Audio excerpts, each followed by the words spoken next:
আসসালামু আলাইকুম। সরকারের যুব ক্রিয়া এবং স্থানীয় সরকার বিষয়ক যে মন্ত্রণালয়, তার উপদেষ্টা জনাব আসিফ মোহাম্মদ সজীব ভুঁইয়ার কর্মকাণ্ড নিয়ে নানা সময়ে নানা ধরনের আলোচনা হয় এবং নানা বিতর্কে অথবা নানা আলোচনায় উনি থাকেন। এই উপদেষ্টা মণ্ডলীতে আমার বিবেচনায় সবচেয়ে অনভিজ্ঞ এবং সবচেয়ে কম বয়স্ক ব্যক্তি এই আসিফ মাহমুদ সজীব ভুঁইয়া। কিন্তু আলোচনা এবং নানা কর্মকাণ্ডের মাধ্যমে মানুষের কথাবার্তায় উনি বেশ চলে আসেন প্রায়। সবশেষ যে ঘটনাটা ঘটল সেটা হলো যে মরক্কো যাওয়ার পথে, মরক্কোতে একটা সেমিনারে অংশ নিতে গেছেন, যাওয়ার পথে এয়ারপোর্টে যাওয়ার পর ওনার লাগেজের মধ্যে পাওয়া গেল অস্ত্রসহ একটা ম্যাগাজিন। অস্ত্রসহ ম্যাগাজিন নিয়ে এয়ারপোর্টে প্রবেশ করা একটা ক্রিমিনাল অফেন্স। কথা পরিষ্কার ভাই, ক্রিমিনাল অফেন্স, একটা ভয়ঙ্কর অপরাধ। যদি এই কাজ আপনি করেন আপনাকে জেলে যেতে হবে, কোনো সন্দেহ নাই। আমার স্পষ্ট মনে আছে বছর কয়েক আগে এরকম আওয়ামী লীগের একজন নেতা তিনি অস্ত্রসহ এয়ারপোর্টে ঢুকে গিয়েছিলেন।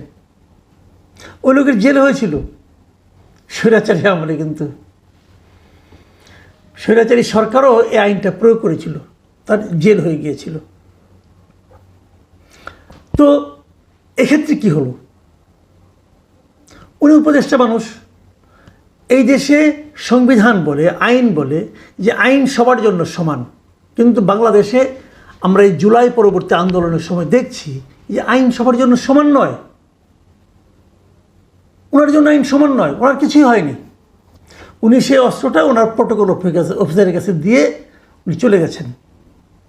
কেউ ওনাকে আটকায়নি, কেউ ওনাকে বলেনি আপনি একটা বেআইনি কাজ করেছেন, কেউ ওনার কাছ থেকে কোনো ধরনের মুচলেখা পর্যন্ত নেয়নি, যেন কিছুই হয়নি, যেন কিছুই হয়নি। এই হলো এই দেশের আইনের শাসনের নমুনা। পৃথিবীর অন্য কোনো দেশ হলে কী হতো সে আলোচনায় পরে আসি। এখন এই ঘটনা যখন ঘটেছে তখন নানা ধরনের কথাবার্তা কিন্তু এটা নিয়ে এসেছে।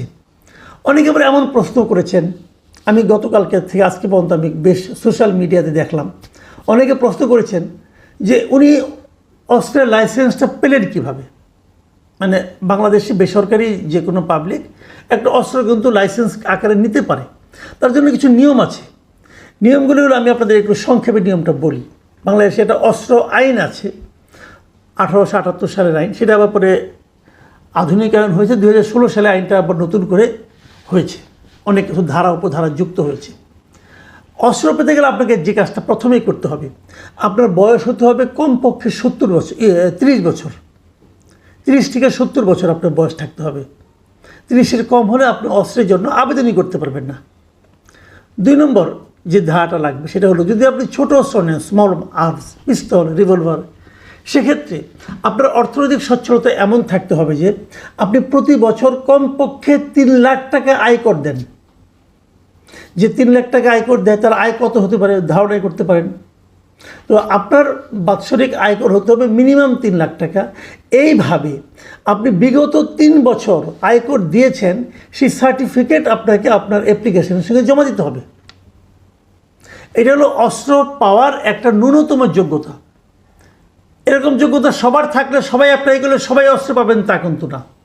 তারপরে সেটা আবার জেলা প্রশাসন তারা বিচার বিশ্লেষণ করবেন, তারপরে দেবেন। তো আসিফ মাহমুদ ভুঁইয়া কীভাবে অস্ত্র পেলেন? ওনার বয়সটা 26 বছর, আর ওনার 3 লাখ টাকা আয়কর দেওয়ার অ্যাবিলিটি আছে বলে আমি বিশ্বাস করি না। কারণ উনি কয়েকদিন আগেও বেকার ছিলেন, লেখাপড়াও শেষ করেননি তখনও। তো উনি কী করে দেবেন? ওনার ইনকামটা কী? কাজে এই দুটো পয়েন্টে ওনার সে অ্যাবিলিটি নাই। এটা নিয়ে অনেকে অনেক রকম আলোচনা করেছেন যে কীভাবে অস্ত্র পেলেন না পেলেন। এটা নিয়ে মানুষ আলোচনা করতেই পারেন। আসিফ মাহমুদ সজীব ভুঁইয়ার যে ভেরিফাইড ফেসবুক পেজ, তার যে অ্যাডমিন মানে উনি, আমি মনে করি যেহেতু ওনার ভেরিফাইড, এখানে উনি আজকে একটা স্ট্যাটাস দিয়েছেন। সেই স্ট্যাটাসটাতে উনি একটা ছবি দিয়েছে, অস্ত্র আইনের একটা অধ্যায়ের ছবি দিয়ে দিয়েছেন এবং ছবি দিয়ে উনি মন্তব্য করেছেন যে আসুন জানি, শিখি, তারপর মন্তব্য করি। ডিফেম করাই যদি উদ্দেশ্য হয় তাহলে অজ্ঞ থাকুন। ধন্যবাদ।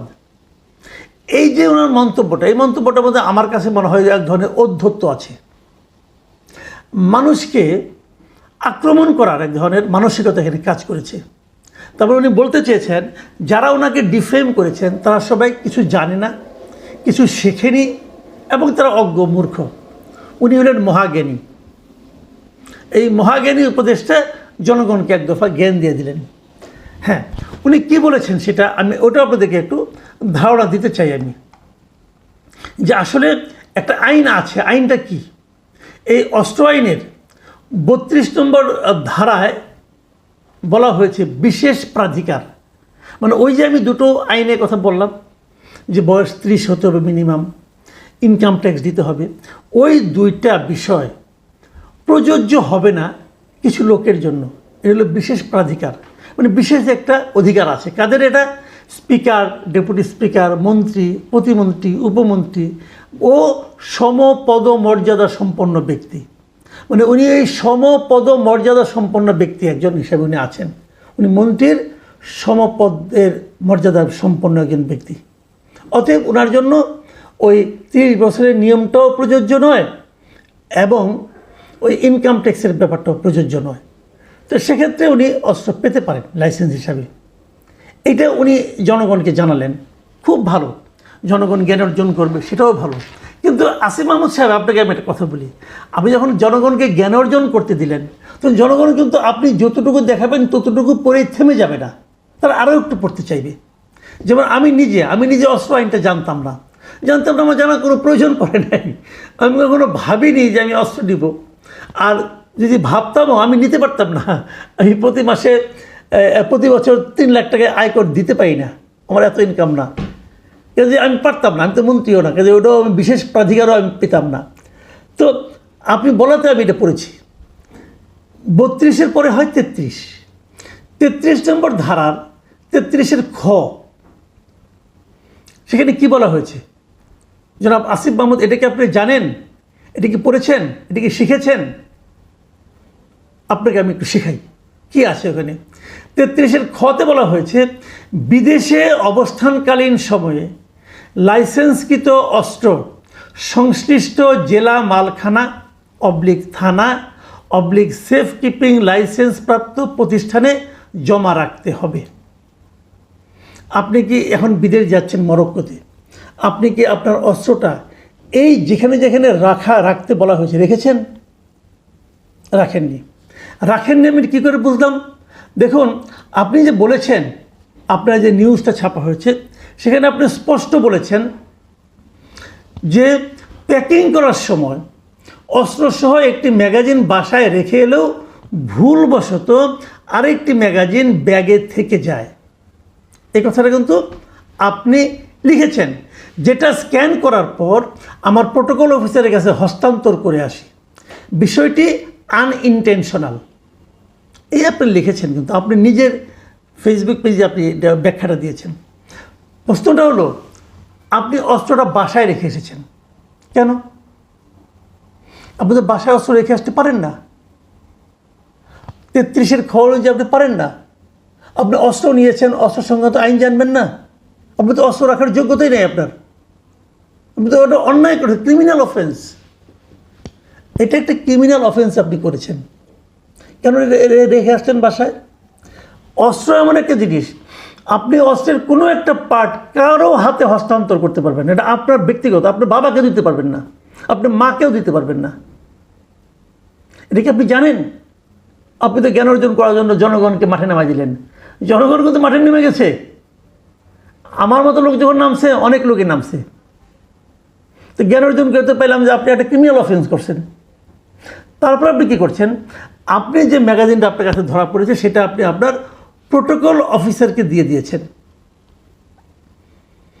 আপনি ওই ম্যাগাজিনটা আপনার প্রোটোকল অফিসারের কাছেও দিতে পারেন না। আপনাকে জমা দিতে হবে আপনার নিকটবর্তী থানায়। আপনি প্রোটোকল অফিসার যে ওখান থেকে নিয়ে বেরিয়ে গেল, তাকে তো যে কোনো সময় অ্যারেস্ট করতে পারে পুলিশ, যে তুমি এটা পেলে কোথায়, যে আপনার হাতে একটা এরকম বেআইনি অস্ত্র থাকে। আর উপদেষ্টার অস্ত্র বলে যদি প্রোটোকল অফিসার নিয়ে যায়, তার তো জীবন রিস্ক, এখন ওটা চিন্তাই হয়ে যেতে পারত। আপনি কী করলেন বলেন? আইন মেনেছেন? আপনারা আইনকে কি মনে করেন? আইন কি আপনাদের পকেটে থাকে চীনাবাদাম? ইচ্ছা হলো খাইলাম, ইচ্ছা হলো ফটো এলাম, ইচ্ছা হলো কাউকে দিয়ে দিলাম। এটা শেখ হাসিনা করতো, তাকে আমরা স্বৈরাচারী বলতাম। আপনারা তো তার চেয়ে বড় স্বৈরাচারী হয়ে গেছেন। কোনো অভিজ্ঞতা নাই, কোনো যোগ্যতা নাই, উপদেষ্টা হয়ে বসে আছেন আর এগুলি করছেন। কয়েকটা কথা বলি, কতগুলি আইনগত দিক দিয়ে আলোচনা করলাম, যেহেতু আপনি পড়তে বলেছেন বলে পড়েছি ভাই। আরও কয়েকটা কথা বলি, যেগুলি নৈতিক একটা বক্তব্য দিয়ে আপনার সঙ্গে আলাপ করতে চাই। সেটা হলো, একটা অস্ত্রের দাম কত? আমি যতটুকু জেনেছি, একটা আপনার বোধহয় খুব সম্ভবত স্মল আর্মস, যতটুকু আমরা বুঝতে পেরেছি, পিস্তল অথবা রিভলভার কিছু একটা হবে, অ্যাভারেজ দাম হলো 2 থেকে 2.5 লাখ টাকা। দামি, আরও দামি আছে। আপনি 2 থেকে 2.5 লাখ টাকা পেলেন কোথায়? আপনি কী এমন সম্পদ আছে? আপনি জমিদারের পুত্র নন, এটা আমরা জানি। আপনার বাবা যে স্কুল শিক্ষক, এটাও আমরা জানি। আপনি কোথায় পেলেন? আপনি কয় টাকা বেতন পান? আপনার মান্থলি ইনকাম কত টাকা বলেন, আপনি আমাকে বুঝান। আপনি আর কি করেন চাকরির বাইরে? টিউশনি করেন? তা তো আর করতে পারবেন না। উপদেষ্টার পদে টিউশনি করতে পারবেন না। আপনার বৈধ ইনকাম কত বলেন? এই বৈধ ইনকাম দিয়ে আপনি 2.5 লাখ টাকা খরচ করে কিনতে পারেন। এক একটা গুলির দাম 5,000 টাকা, আমি খবর নিয়েছি। রিভলভারে একটা গুলির দাম 5,000 টাকা। 2 ম্যাগাজিন ভর্তি গুলি। আপনি কোথায় পেলেন টাকাটা? আপনাকে আপনার বন্ধুবান্ধব দিয়েছে? হ্যাঁ, আমরা জেনেতাম যে মন্ত্রী হলে পরে বন্ধুবান্ধবরা অনেক কিছু দেয়। ওবায়দুল কাদেরকে অনেক কিছু দিত। তো আপনি কি সেরকম মন্ত্রী হয়েছেন? এই মন্ত্রিত্ব করার জন্য আপনাকে পাঠানো হয়েছে? একটা আন্দোলনের মাধ্যমে আপনারা গিয়েছেন। মানুষ আশা করে যে আন্দোলনটা, যে জনগণের আন্দোলন ছিল, সেই জনগণের যে চিন্তা চেতনা, তার প্রতিফলন আপনাদের আচরণে ঘটবে, সেটা তো ঘটেনি। আচ্ছা, আপনার অস্ত্র দরকারটা কেন? নিরাপত্তা। আপনাকে তো গানম্যান দেওয়া হয়, সরকারি ব্যয় আপনাকে গানম্যান দেওয়া হয়, অস্ত্রধারী গানম্যান থাকে। তাহলে আপনি পার্সোনাল উইপেন দিয়ে কী করবেন? আপনি খুব এক্সপার্ট অস্ত্র চালনায়। কই শিখলেন? কবে শিখলেন? ট্রেনিংটা কবে নিলেন অস্ত্র চালানোর? বলুন। এই বিষয়গুলি কিন্তু মানুষের মনে, মুখে মুখে এই প্রশ্নগুলি ছড়িয়ে যাচ্ছে। যত ছড়াচ্ছে, যতই আপনি জ্ঞানের কথা বলেন না কেন, মানুষ কিন্তু আপনাকে বিশ্বাস করবে না। মনে রাখবেন একটা কথা, যে আপনার সরকার প্রধান বলেছে যে ফেব্রুয়ারিতে নির্বাচন হতে পারে। ফেব্রুয়ারি না হোক, এপ্রিল, মে, কবে হবে জানি না। যদি এপ্রিলেও ইলেকশন হয়, এপ্রিলের পরে আপনি কিন্তু পাবলিক। এপ্রিলের পরে আপনি একজন পাবলিক। তখন কি আপনার অস্ত্র থাকবে? তখন তো আপনার বিশেষ প্রবিধান আপনার জন্য প্রযোজ্য হবে না। তখন আপনি কী করবেন? তখনও লোকে আপনাকে এড়ে ফেলাবে। এইগুলি মাথায় রাখতে হয়, দীর্ঘমেয়াদী চিন্তা করতে হয়, মানুষের সেন্টিমেন্টের কথা ভাবতে হয়। আপনারা ধরাকে সরাজ্ঞান করছেন। আপনাদেরকে আবারও মনে করে দিই, যে জিনিসটা আগের সরকারের প্রধানকেও এবং সরকারের লোকজনকে মনে করে দিতাম, সেটা আপনাকেও মনে করে দিই, যে এই দিন না, আরও দিন আছে। সেই দিনের কথা মাথায় রেখে যারা চলতে পারে, তারাই দীর্ঘমেয়াদে প্রকৃত রাজনীতিবিদ হতে পারে। অন্যরা হুমড়ি খেয়ে নর্দমায় পড়ে যায়।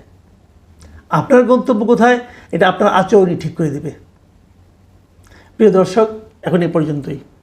আল্লাহ হাফিজ।